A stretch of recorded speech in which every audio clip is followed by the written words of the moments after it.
Há frases que mudam o ângulo de tudo. Que chegam no momento comum, num contexto ordinário, e que reorganizam de forma permanente o espaço ao redor. Não porque sejam necessariamente as piores coisas que você já ouviu, mas porque revelam algo sobre a pessoa que as disse, sobre o que ela pensa de você, sobre o que ela acredita que o relacionamento de vocês é, que você não pode desver depois de ter visto. Meu nome é Claire Donovan, tenho 35 anos, moro em Phoenix, Arizona, e numa noite de novembro meu marido me disse algo que eu não estava preparada para ouvir. Não de forma violenta. Não de forma agressiva. Com a tranquilidade perturbadora de alguém que havia pensado muito sobre o assunto e que havia chegado, ao longo desse pensamento, à conclusão de que o que estava prestes a propor era razoável. Meu marido se chamava Paul Donovan.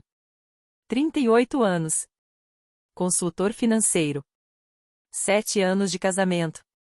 O tipo de homem que eu havia descrito, por anos, para amigos e família, como sólido, confiável, alguém que sabia o que queria e que construía em direção ao que queria com a consistência de quem não se distrai facilmente.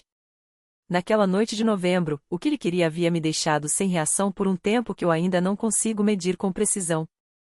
Era uma quinta-feira.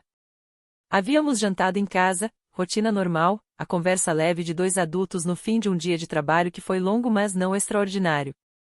Depois do jantar, Paul havia ficado na sala enquanto eu lavava as louças, e havia algo na forma como ele ficou que eu notei mas não analisei, a forma como ele se posicionou no sofá não com o relaxamento de quem está descansando mas com a postura de alguém que está esperando o momento certo para algo.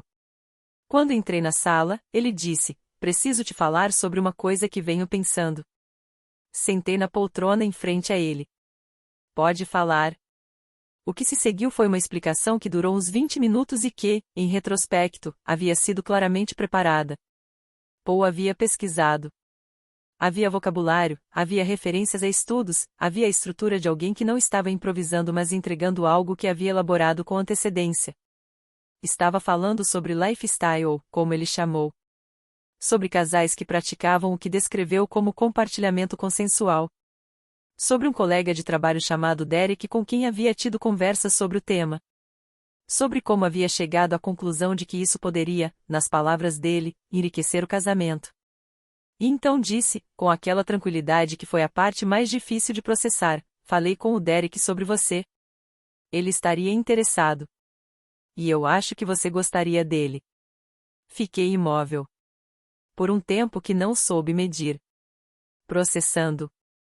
Não a proposta em si, ainda. Mas o fato de que meu marido havia falado com outro homem sobre mim antes de falar comigo. Parte 3 Não respondi naquela noite. Não porque não tivesse reação. Mas porque a reação que estava sentindo era tão múltipla e tão sobreposta que qualquer coisa que eu dissesse naquele momento seria apenas a camada de cima, e a camada de cima não era a mais importante. Disse que precisava de tempo para pensar. Paul disse que entendia completamente, que não havia pressa, que queria que eu me sentisse à vontade. Aquele à vontade ficou na minha cabeça por horas. Fui para a cama. Paul ficou na sala por mais algum tempo e depois veio dormir como se a noite houvesse sido normal. Eu fiquei no escuro com o teto acima e Fênix lá fora e a mente funcionando em velocidade que não permitia sono. Havia camadas. A primeira era a mais óbvia, o conteúdo da proposta em si. Paul havia me oferecido a outro homem. Havia, sem meu conhecimento ou consentimento, falado com um colega sobre mim de uma forma que eu não havia autorizado. Havia tratado algo que envolvia fundamentalmente meu corpo e minha autonomia como uma decisão que ele havia tomado antes de me consultar. A segunda camada era mais perturbadora, o que aquilo dizia sobre como Paul me via. Não como parceira cuja opinião era necessária antes de qualquer conversa com terceiros. Como objeto cuja participação era logística, não fundamental. A terceira camada era mais difícil. Em 7 anos de casamento, havia algo que eu havia deixado de perceber sobre quem Paul era? Aquela terceira camada me manteve acordada até às 3 da manhã.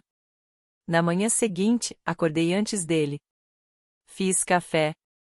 Sentei na varanda dos fundos com a xícara e o Fênix de novembro ao redor, que tem uma qualidade de ar nessa época do ano que é a melhor da cidade, fresco mas não frio, com aquela luz de manhã do deserto que tem uma nitidez específica. Precisava organizar o que sentia antes de ter a conversa que precisava ter. Havia uma parte de mim que queria enquadrar aquilo como uma proposta aberrante de um homem que havia perdido o juízo temporariamente e que, quando confrontado, recuaria com vergonha e a situação se resolveria. Mas havia outra parte que sabia que não era isso. Paul havia pesquisado. Havia preparado argumentos. Havia falado com Derek. Havia chegado aquela quinta-feira com a compostura de alguém que havia construído sua posição ao longo de tempo considerável. Aquilo não era impulso. Era convicção. E convicções desse tamanho, sobre temas desse peso, não aparecem do nada. Tinham raiz em algo que havia estado se desenvolvendo dentro do nosso casamento, dentro da forma como Paul me via, dentro da percepção que ele havia construído sobre o que eu era para ele e sobre o que o casamento significava. Aquela percepção era o que eu precisava entender antes de qualquer outra coisa. Liguei para minha melhor amiga, Dana, por volta das 8 da manhã.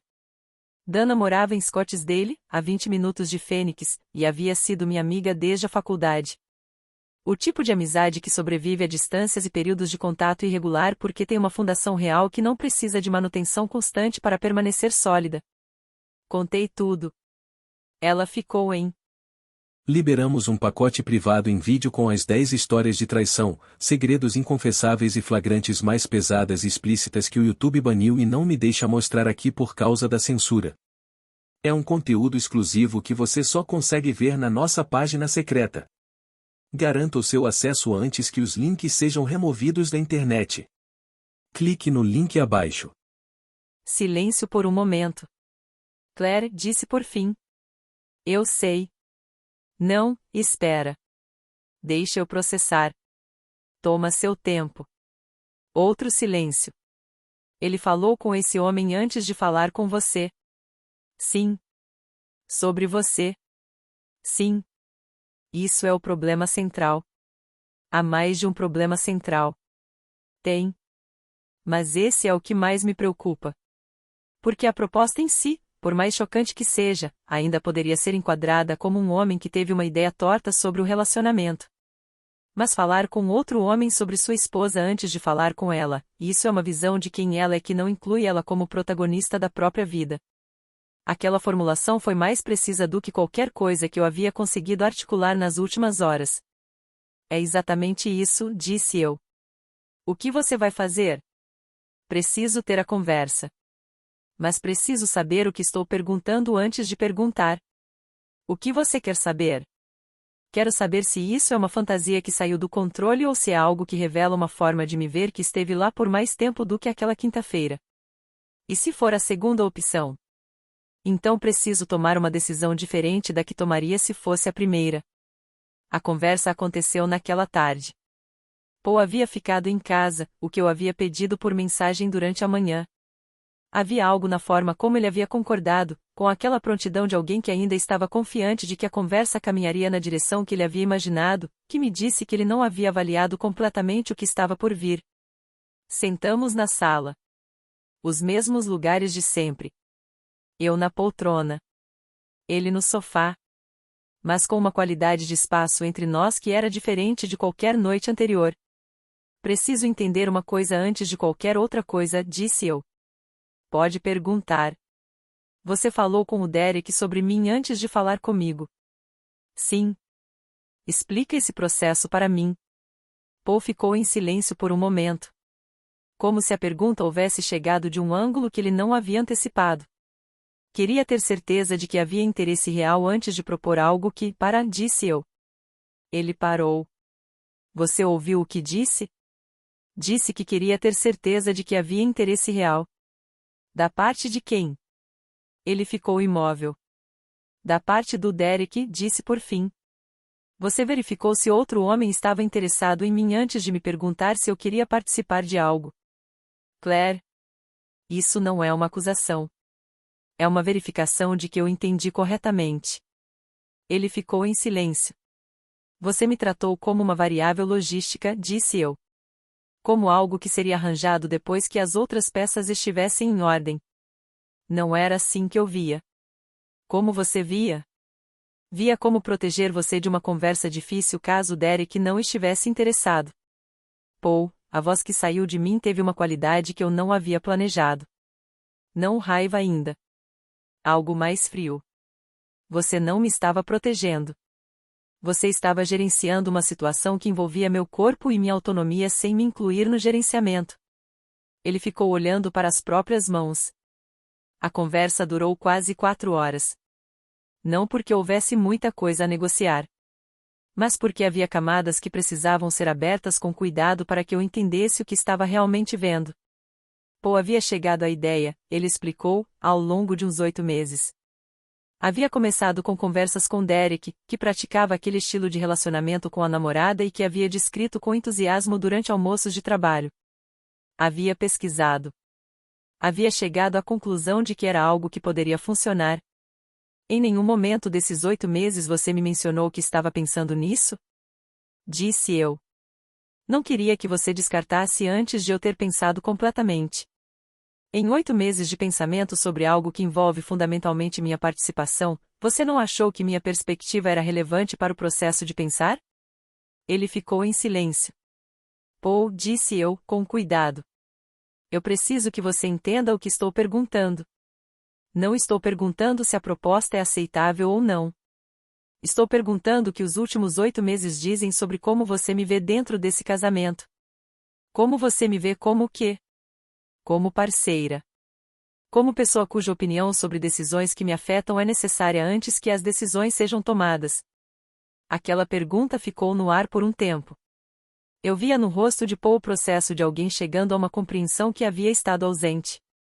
Eu errei, disse-lhe por fim. Em mais de uma forma. Eu sei. O erro não foi ter a fantasia. Pessoas têm fantasias. O erro foi construir um plano que me incluía sem me incluir no processo de construção. Ele ficou em silêncio. Há mais alguma coisa que você decidiu sobre nós sem me consultar? Perguntei. Aquela pergunta o pegou. Não, disse ele. Você tem certeza? Tenho. Porque preciso saber se essa é uma forma de operar isolada ou se é um padrão que está dentro do casamento de formas que eu não percebi. Naquela noite, dormi no quarto de hóspedes. Não comportadas. Com a necessidade de espaço físico para um espaço interno que havia se tornado muito cheio para a arquitetura normal do nosso quarto compartilhado. Paul não protestou. E aquela ausência de protesto me disse algo.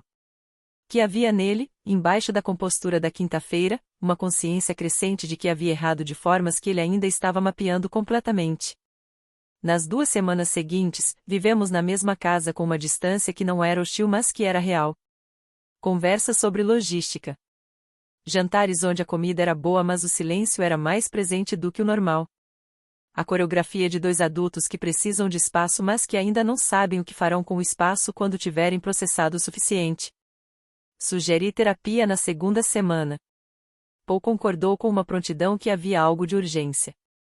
O terapeuta se chamava Dr. Nathan Ford, um homem de...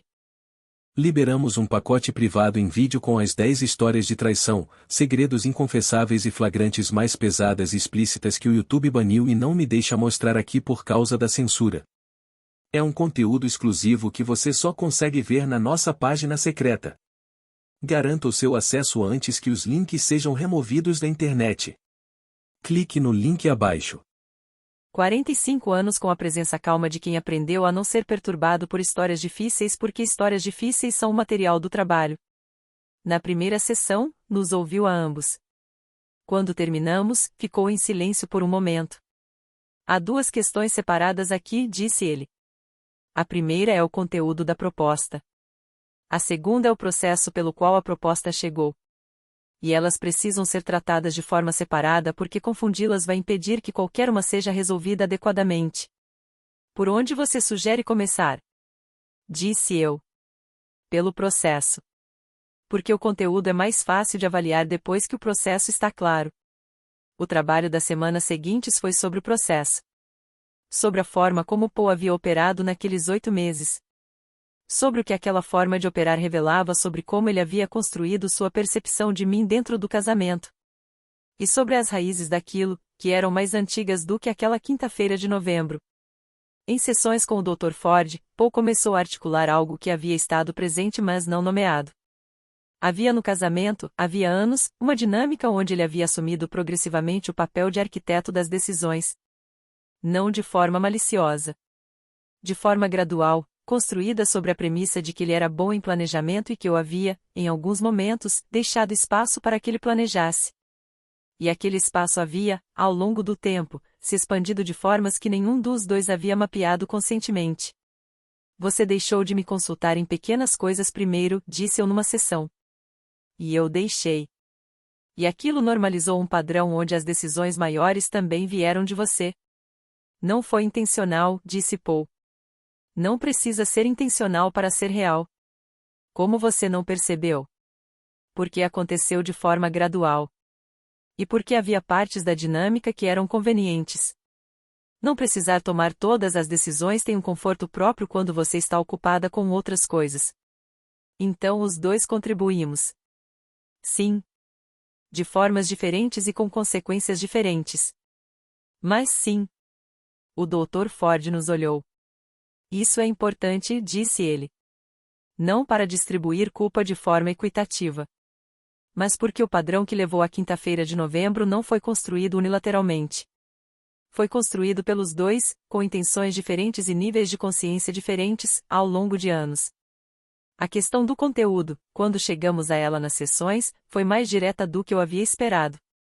Paul disse, quando o Dr. Ford abriu o tema de forma direta, que havia desenvolvido a fantasia mas que, ao examinar honestamente, não sabia se era algo que genuinamente queria ou se era algo que havia construído ao longo de conversas com Derek sem verificar se vinha de um lugar real. Você quer isso? Perguntei diretamente. Ele ficou em silêncio. Honestamente? Honestamente. Não sei. Pausa. Achei que queria. Mas quando penso no que realmente significa, quando removo o elemento abstrato e coloco você como pessoa real no centro, não sei se é isso. O que isso significa? Significa que talvez o que estava buscando não fosse o que pensava que estava buscando. O que você estava buscando? Aquela pergunta gerou a resposta mais honesta que Paul havia dado em todo aquele processo. Algo diferente do que temos. Não porque o que temos seja ruim. Mas porque havia uma sensação de que o que temos havia ficado previsível de uma forma que eu não sabia nomear e que o Derek havia nomeado de uma forma que pareceu fazer sentido na época. Então o problema era a previsibilidade. Acho que sim. E a solução que você encontrou foi a mais destrutiva possível. Sim. Havia outras soluções. Havia. Que envolviam me perguntar o que eu sentia e o que eu precisava. Ele ficou em silêncio. Sim, disse por fim. Havia. O processo de decidir o que fazer com o casamento não foi rápido. Não havia como ser. Havia dano real.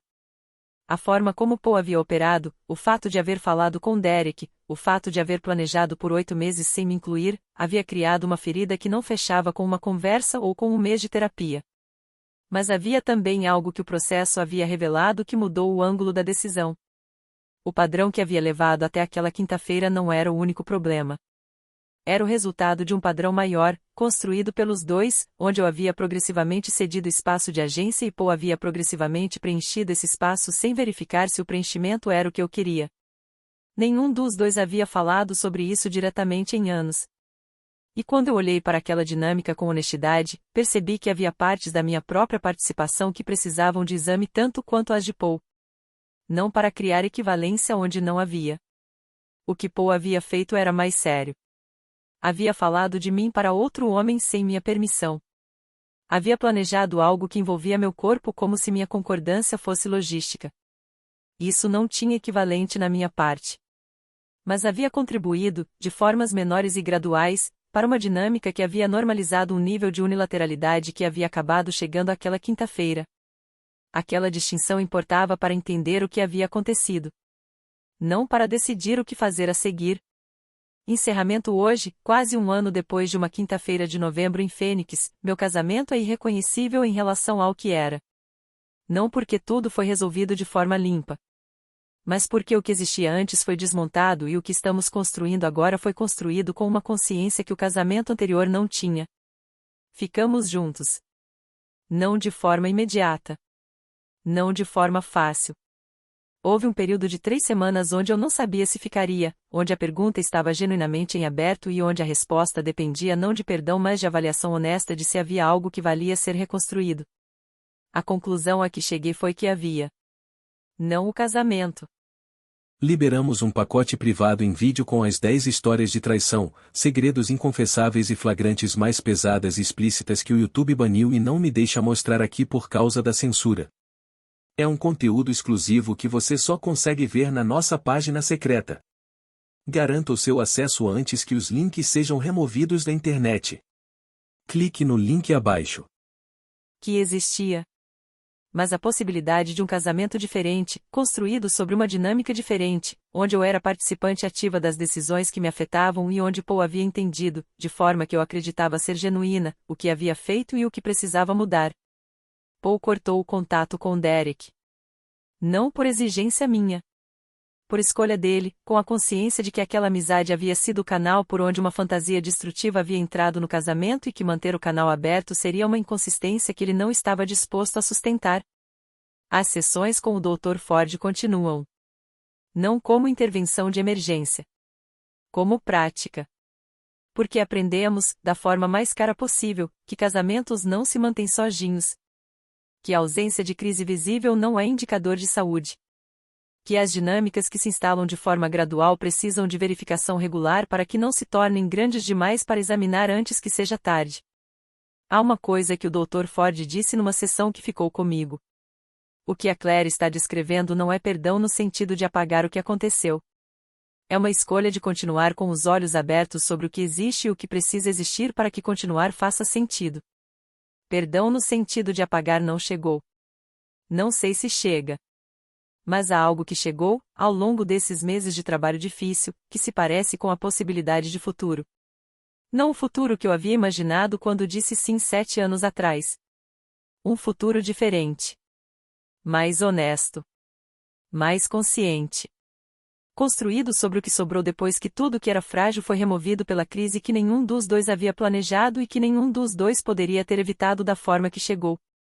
Às vezes o que você precisava saber sobre o casamento que tinha só aparece quando o casamento que tinha quebra. E o que você faz com os pedaços é o único teste que importa.